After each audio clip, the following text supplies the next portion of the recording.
Ever wonder what it feels like to be unstoppable? Can you imagine surviving dozens of assassination attempts or walking away from wounds that should have been fatal? Throughout history, certain warriors have demonstrated such incredible resilience that they seemed almost supernatural in their ability to survive. Number 8.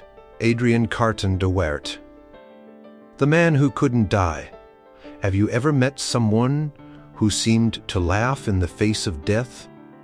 Lieutenant General Sir Adrian Carton de Wiart took this to an extreme that's almost impossible to believe. This British Army officer served in the Boer War, World War I, and World War II, collecting an astonishing array of injuries along the way. During his military career, Carton de Wiart was shot in the face, head, stomach, ankle, leg, hip, and ear. He survived 2 plane crashes. He tunneled out of a prisoner of war camp. Perhaps most incredibly, when doctors refused to amputate his fingers after they were severely wounded, he simply bit them off himself. Despite losing an eye and a hand, he continued to serve with distinction. In his autobiography, he described his war experiences with shocking nonchalance. Frankly, I had enjoyed the war. After being shot in the head, face, and hand during the Battle of the Somme, he reportedly returned to the battlefield the very next day. Born to Belgian and Irish parents, Carton de Wiart ran away from school to enlist for the Boer War, lying about his age and nationality. His resilience became legendary among his troops, who viewed him with a mixture of awe and affection. Throughout all his wounds and near-death experiences, he maintained a cheerful disposition that seemed at odds with the brutal warfare he participated in. Even in his later years, danger seemed to follow him. While serving as Churchill's representative to China during World War II, his plane crashed in the Mediterranean. At 61 years old, Carton de Wiart swam to shore despite his injuries and was captured by Italian forces. Eventually, he was released and continued serving in various diplomatic roles until his retirement. Perhaps the most telling detail about this seemingly unkillable soldier was his Victoria Cross citation, which noted his most conspicuous bravery, coolness, and determination during severe operations. When he finally died in 1963, it was peacefully in his bed at age 83, a surprisingly quiet end for a man who had cheated death countless times on battlefields across the world. Number 7. Bhanbhagta Gurung, the fearless Gurkha. What would you do if faced with multiple enemy machine gun nests? Most people would take cover, but not Bhanbhagta Gurung. This Nepalese Gurkha soldier, serving in the British Indian Army during World War II, displayed such incredible bravery that it seems almost fictional. During the 1945 Burma campaign, Rifleman Gurung's unit came under heavy Japanese fire. After his section commander was wounded, Gurung took charge. What happened next defies normal human limitations. When a Japanese sniper in a tree began picking off his comrades, Gurung stood in the open, exposing himself to enemy fire, took aim, and shot the sniper dead. As his unit advanced, they encountered a Japanese machine gun nest. Without hesitation, Gurung charged forward alone, hurling 2 grenades that killed the occupants. But his one-man assault didn't stop there. He proceeded to attack 4 more enemy positions in succession, using grenades, bayonet, and rifle butt to clear them all. In one particularly astonishing moment, when he ran out of grenades while attacking a bunker, Gurung simply drew his kukri, the traditional Gurkha knife, and beheaded the Japanese soldier inside. By the time his rampage ended, he had single-handedly neutralized 5 enemy positions, killed multiple Japanese soldiers, and secured the ridge, all while surviving a hail of bullets that should have ended his life multiple times. For these actions, he was awarded the Victoria Cross, Britain's highest military honor. His citation reads, "His outstanding courage, gallantry, and leadership were the main factors in the capture of these strong positions." What makes his story even more remarkable is that Gurung was only 5 feet 3 inches tall and came from a humble farming background in Nepal. The tradition of Gurkha warriors dates back centuries with a reputation for fearlessness that often seems superhuman. A famous saying claims that if a man says he is not afraid of dying, either he is lying or he is a Gurkha. In Bhanbhagta Gurung's case, this certainly seemed true. After the war, Gurung returned to Nepal, living a quiet life until his death in 2008 at age 87. Despite his incredible battle prowess, those who knew him described him as modest and unassuming. The contrast between his peaceful demeanor and his battlefield ferocity makes his story all the more fascinating. How could someone who seemed so normal perform acts that bordered on mythical dasa? Number 6. Galvarino, the warrior, with blades for hands. Can you imagine fighting after having both hands cut off? For most, this would mean the end of any warrior career. For Galvarino, it was just the beginning of his legend. This Mapuche warrior, from what is now Chile, became one of the most fearsome fighters against Spanish colonizers in the 16th century, despite a mutilation that would have ended most people's fighting days. In 1557, Galvarino was captured by Spanish forces during their conquest of Chile. As punishment and warning to other indigenous resistance fighters, the Spanish cut off both of his hands. Most people would have died from such trauma in that era, but Galvarino not only survived, he returned to his people and demanded to continue fighting. In a display of determination that seems almost supernatural, Galvarino had knives attached to the stumps of his arms. Transformed into a human weapon, he returned to battle against the Spanish colonizers. Contemporary accounts describe him charging into battle, slashing with the blades strapped to his arms, inspiring his fellow warriors with his ferocity. Galvarino became not just a fighter but a military leader, helping to organize Mapuche forces for the Battle of Melarapu. Before this battle, he reportedly gave a passionate speech to 3,000 Mapuche warriors, urging them to fight to the death rather than submit to Spanish rule.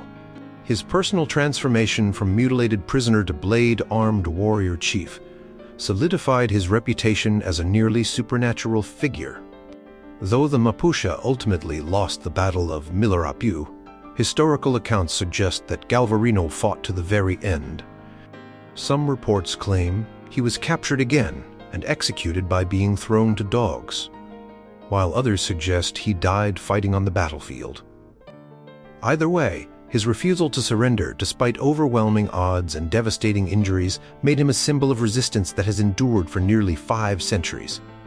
What's particularly notable is how Galvarino turned what was meant to be a disabling punishment into a fearsome new weapon. The Spanish intended the amputation as a way to break Mapuche resistance by showing what happened to those who fought back. Instead, Galvarino's adaptation became a symbol of the Mapuche's indomitable will and resourcefulness that continues to inspire resistance movements today. The story of this blade-armed warrior has been passed down through generations of Mapuche people, becoming a powerful symbol of indigenous resistance throughout Latin America.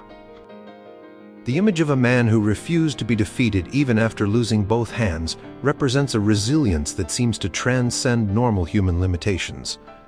Number 5. Miyamoto Musashi, the undefeated samurai.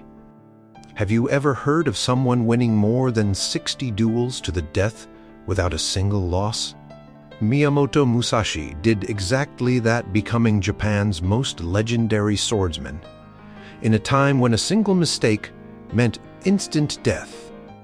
What makes his perfect record even more astonishing is that he often fought using unorthodox techniques that defied samurai traditions, Born in 1584, Musashi claimed his first kill at the age of 13 when he defeated an adult samurai named Arima Kihei.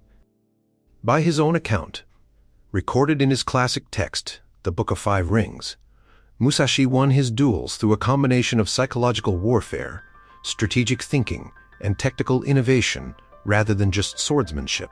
In one famous duel, Musashi arrived hours late to face the renowned Sasaki Kojiro, a tactical decision designed to anger his opponent and disrupt his focus. When the duel began, Musashi used a wooden sword he had carved from an oar on the boat ride to the island where they fought. Despite his opponent's fine steel blade, Musashi struck Kojiro down with a single blow to the head.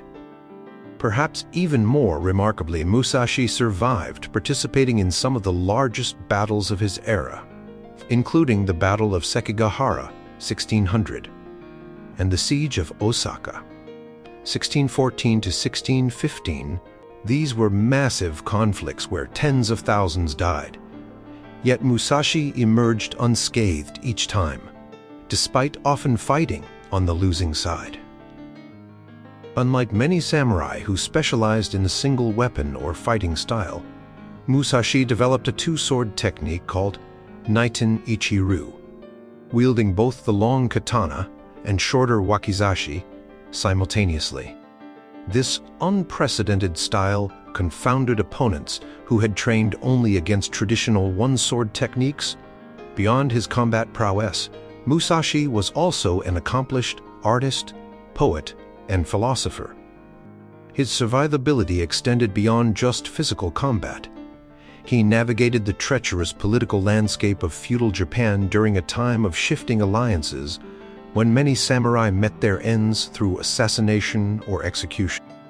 Perhaps most telling about Musashi's apparent invincibility is that he died peacefully at age 61, remarkably old for his time, having written his famous treatise on strategy in a cave where he lived as a hermit in his final years.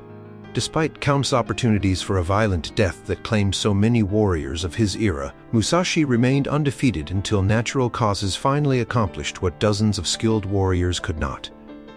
What was his secret? Musashi himself wrote, "You can only fight the way you practice." His relentless training, psychological insights, and willingness to break with tradition created a warrior so formidable that his techniques are still studied by martial artists and business strategists alike, nearly 400 years after his death. Number 4. Lozin, the Apache warrior woman with supernatural power. Is it possible for someone to sense the direction and distance of enemies through mystical means? According to Apache oral histories, Lozin could do exactly that. This woman, warrior of the Chiricahua Apache, who fought alongside the famous Geronimo in the 19th century, was said to possess supernatural abilities that allowed her to detect enemy positions, making her nearly impossible to ambush or defeat. Lozin's reported power worked through a specific ritual. She would stretch her arms toward the four directions, singing a prayer, and her palms would tingle and change color when pointing toward approaching enemies. Her brother, Chief Victorio, once said of her, "Lozin is my right hand, strong as a man, braver than most, and cunning in strategy. Lozin is a shield to her people."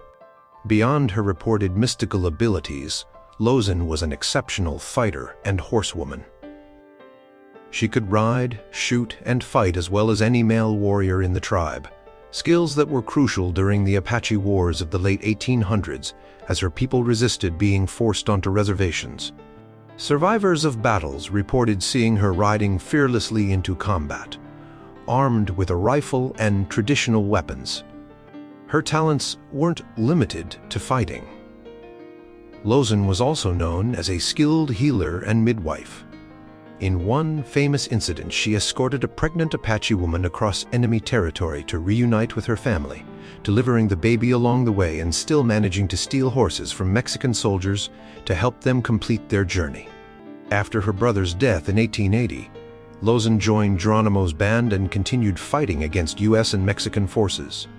Witnesses described her ability to steal horses from under the very noses of the American cavalry, her knack for finding safe paths through mountains and deserts, and her uncanny talent for evading capture when seemingly surrounded.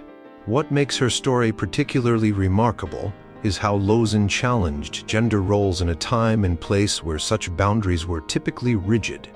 Although Apache society afforded women more equality than contemporary American society, female warriors were still extremely rare. Losing's acceptance as a warrior came not just from her reported supernatural abilities, but from repeatedly proving herself in battle. Unfortunately, Losing's powers couldn't protect her forever. After years of successful resistance, she was eventually captured along with Geronimo's band in 1886. Like many Apache prisoners of war, she was sent to Florida and later Alabama, where she reportedly died of tuberculosis, a disease introduced by the very settlers her people had been fighting against. The story of this warrior woman with mystical powers has been preserved primarily through oral tradition, as the Apache had no written language at the time. This has led some historians to question details of her exploits, while others note that multiple independent accounts corroborate her unusual abilities and battle prowess. What's certain is that Losing's reputation for near invincibility in combat made her a legend during her lifetime and continues to fascinate people today. Number 3. Risudun, the one-eyed general. What would you do if an arrow struck you in the eye during battle? Most would seek medical attention immediately, but Chinese General Risudun reportedly pulled out the arrow with his eye still attached to it, and ate the eye before returning to battle. This almost mythological display of toughness has made him one of the most legendary figures from China's Three Kingdoms period, 220 to 280 CE. Serving as a general under the warlord Cao Cao, Risudun earned a fearsome reputation even before the arrow incident. Historical records describe him as brave to the point of recklessness, often charging ahead of his troops into the thickest fighting. But it was during a battle against rival warlord Lu Bu around 198 CE that his legend was cemented forever. According to the records of the Three Kingdoms, and later embellished in the classic novel romance of the Three Kingdoms, an enemy archer shot Risudun in the left eye during battle. Rather than retreating, Dun allegedly pulled out the arrow with his eye impaled on it, shouted, "The essence of my father and mother cannot be thrown away," and swallowed the eye before continuing to fight. While modern historians debate whether the eye-eating actually happened or was a dramatic embellishment added by later chroniclers, contemporary accounts confirm that Risudun did lose an eye in battle and continued his military career afterward. This earned him the nickname One-Eyed Ryu among his contemporaries. What's particularly notable about Risudun's story is that in ancient China, physical completeness was highly valued, especially among the nobility and military leadership. A disfiguring injury would have ended many military careers, yet Risudun's reputation only grew after his injury. He continued to serve as one of Cao Cao's most trusted generals for decades after losing his eye. His loyalty became as legendary as his toughness. When famine struck, records indicate that Risudun shared the suffering of common soldiers by eating the same coarse grains they were given, despite his high rank entitling him to better food. This willingness to endure hardship alongside his men enhanced his reputation for almost superhuman resilience. Over his decades-long military career, Risudun fought in countless battles across China during one of its most violent periods of civil war. Despite repeatedly exposing himself to danger at the front lines, he survived to die of natural causes around age 70, remarkably old for a professional soldier in that era. Today, Risudun remains one of the most recognizable figures from Chinese history, appearing in countless films, television shows, video games, and novels. His story demonstrates how a single act of extraordinary resilience, continuing to fight after a wound that would incapacitate most people, can transform a skilled but ordinary general into a legend who seems almost impossible to kill. Number 2. Julian Santana Barrera, the berserker of the Spanish Civil War. Have you heard about the man who charged enemy machine gun nests alone and survived? During the Spanish Civil War, 1936 to 1939, Julian Santana Barrera, known to history as El Cojo de Malaga, the Limber of Malaga, became legendary for his seemingly superhuman ability to survive suicidal attacks against nationalist forces. Fighting for the Republican side, Santana had already lost a leg before the war even began, reportedly in a workplace accident. Despite this disability, he joined the Republican militia when the Civil War broke out. What might have been a limitation for others seemed to fuel Santana's reckless courage. He repeatedly volunteered for the most dangerous missions. Fellow soldiers described watching in awe as Santana, moving with his distinctive limp, would charge directly toward enemy machine gun positions armed only with hand grenades and a pistol. In one documented incident during the defense of Malaga in early 1937, he single-handedly attacked a nationalist position, throwing grenades with such precision that he neutralized the nest and captured the surviving gunners. What made these feats even more remarkable was that Santana conducted them while wearing no armor, and often in broad daylight. According to accounts from both sides, nationalist soldiers became terrified of the one-legged demon who seemed impervious to bullets. Some reports suggest that on multiple occasions, enemy soldiers actually fled rather than face him. His apparent invulnerability led to rumors among superstitious troops on both sides. Some claimed he wore a magical amulet that deflected bullets. Others believed he had made a deal with supernatural forces. The more likely explanation, though still remarkable, was his unpredictable movement pattern caused by his limp, which made him a difficult target even when charging directly at enemy positions. Santana's berserker reputation grew with each mission. In one particularly famous incident, he reportedly crawled across no man's land at night to reach an enemy tank, placed explosives beneath it, and then waited nearby until morning to witness the destruction when the crew started the engine. Rather than retreating to safety afterward, he used the confusion to attack additional enemy positions. Unfortunately, like many Republican fighters, Santana's fate after the nationalist victory in 1939 is poorly documented. Some accounts suggest he was captured and executed alongside thousands of other Republican loyalists.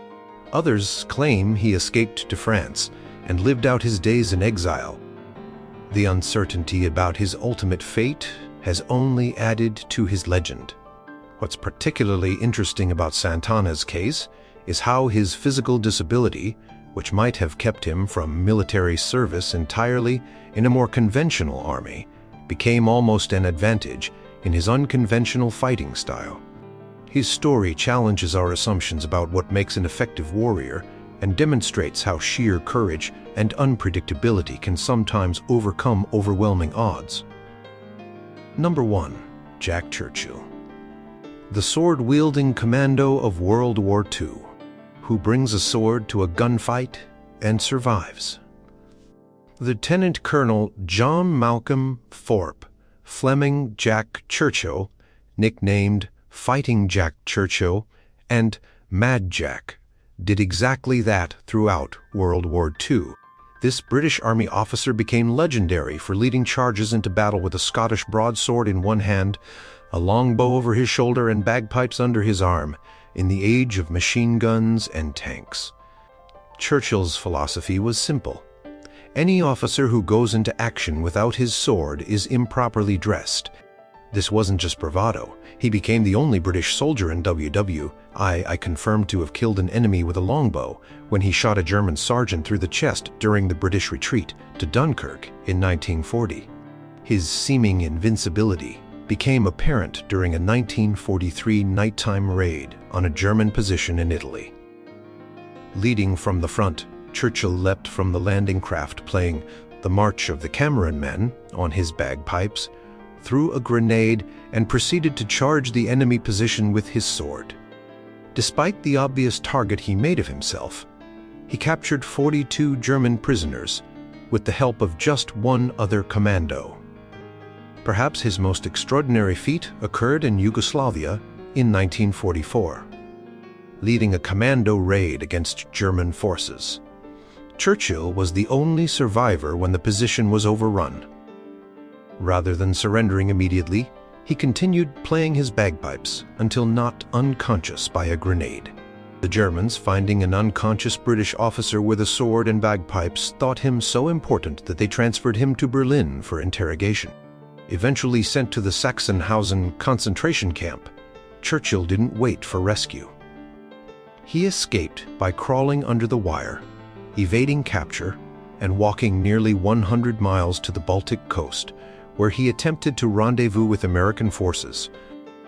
Remarkably, he was recaptured near the Baltic shore and transferred to a camp in the Tyrol. As Allied forces approached this camp in 1945, the German commandant, rather than executing his high-value prisoners, released Churchill and others. Churchill then walked over 150 miles to Italy to rejoin Allied forces. Upon reporting for duty, he requested a transfer to the Pacific Theater. However, the war against Japan ended before he could engage in combat there, much to his disappointment. What makes Churchill's story particularly remarkable is that he seemed to belong to an earlier age of warfare, yet thrived in modern combat. He wasn't a battlefield technician or strategist. He was a warrior in the most ancient sense, seeking personal combat despite the mechanized nature of 20th century warfare. After the war, Churchill's appetite for adventure continued. He became a surfing pioneer in Australia, rode motorcycles competitively, and worked as a ship's navigator. When asked about his extraordinary wartime courage, he reportedly said, "I maintain that as long as you tell the truth and don't hurt anybody, you'll never get into trouble." He lived to the age of 89, dying peacefully in 1996, having survived situations that should have killed him dozens of times over. Had you ever wondered what drives certain individuals to defy death repeatedly, or whether we all possess the same potential for extraordinary resilience that these legendary warriors demonstrated? Is it possible that the human capacity for survival goes far beyond what most of us will ever need to discover about ourselves?